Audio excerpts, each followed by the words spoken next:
ఆర్థిక కష్టాలతో అల్లాడుతున్న ఏపీని కరెన్సీ కష్టాలు మరింతగా ఇబ్బంది పెడుతున్నాయి. దీంతో పెద్ద నోట్ల రద్దు ప్రభావాన్ని తగ్గించుకునేందుకు ప్రభుత్వ శాఖలు కుస్తీ పడుతున్నాయి.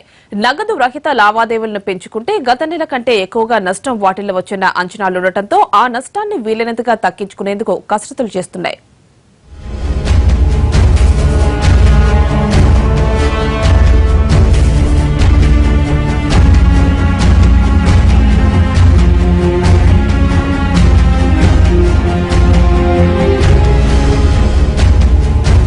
కరెన్సీ ఎమర్జెన్సీ ఏపీని అలకల్లోలం చేస్తోంది.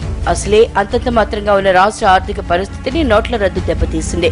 పెద్ద నోట్ల రద్దు ప్రభావంతో నవంబర్ నెలలో ప్రభుత్వానికి 800 కోట్ల రూపాయల మేర నష్టం వాటిల్లింది. నగదు రహిత లావాదేవీలు పెరగకున్నా అదనంగా మరో 1000 కోట్ల రూపాయల మేర నష్టం వాటిల్లవచ్చనేది ప్రభుత్వం అంచనా. దీంతో నగదు రహిత లావాదేవీలపై ప్రజల్లో చైతన్యం కల్పించడంతో పాటు తమ శాఖల పరంగా తీసుకోవాల్సిన చర్యల్ని ముమ్మరం చేసింది ప్రభుత్వం. ప్రజలతో నేరుగా సంబంధాలు ఉండి ఆదాయ వనరులు ఎక్కువగా ఉండే శాఖలపై ప్రధానంగా ఫోకస్ పెట్టింది సర్కార్.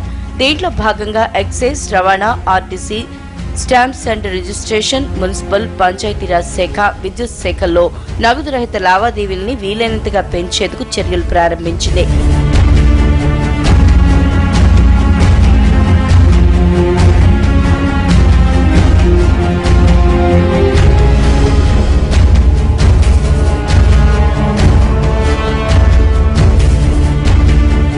సుమారు 16,000 ఈ-పోస్ట్ మిషన్లు కావాలని ఆర్టీసీ ఇప్పటికే ఇండెంట్ పెట్టింది. బస్టాండ్లతో పాటు బస్సుల్లోనూ ఈ మిషన్లను ప్రవేశపెట్టాలని యోచిస్తోంది.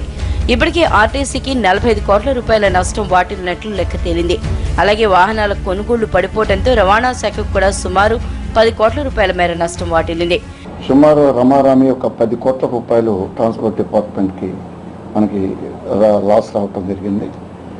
అదే కాకుండా ఈ పెద్ద నోట్ల రద్దు వల్ల ఆర్టీసీ కూడా సుమారు 14-12 వరకు లెక్క చూస్తే దాన్ని కూడా దగ్గర 45 crores ఆర్టీసీ కూడా లాస్ రావటం జరిగింది. ఎక్సైజ్ శాఖ కూడా ఇదే దిశగా కసరత్తులు ముమ్మరం చేస్తోంది. మద్యం దుకాణాల్లో నగదు రహిత లావాదేవీలు ఎక్కువగా జరిగేలా చూడాలని మద్యం షాపు యజమానులకు ఆదేశాలు జారీ చేసింది. 25% షాపులో క్యాష్లెస్ ట్రాన్సాక్షన్స్ జరుగుతున్నాయి. ఎంత చేసినా గత నెల కంటే నష్టం కాస్త తగ్గిందే తప్ప పూర్తిగా నష్టాన్ని పూడ్చలేకపోతోంది ఎక్సైజ్ శాఖ. డిమానిటైజేషన్ లో మన ఎక్సైజ్ డిపార్ట్మెంట్ మీద కూడా కొంత నవంబర్ మాసంలో కొంత భారం పడింది. దాదాపు 12% వరకు మైనస్ వచ్చి రావడం జరిగింది.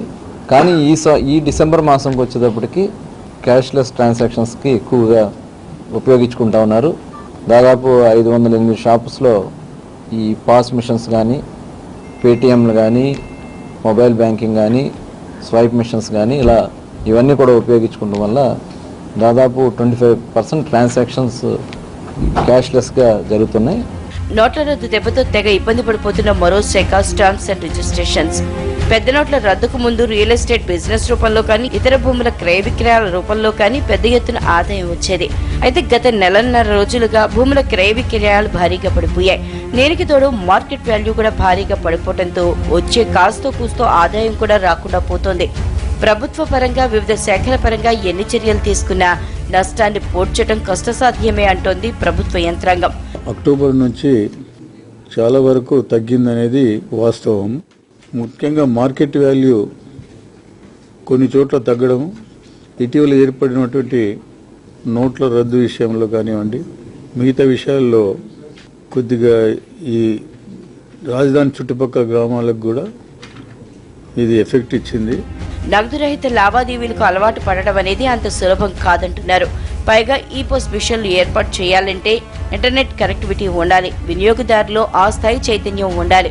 గత నెలలో లాగే డిసెంబర్లో కూడా మరో 800 కోట్ల రూపాయల మేర నష్టం వాటిల్లటం ఖాయమనే భావన అధికార యంత్రాంగంలో కనిపిస్తోంది.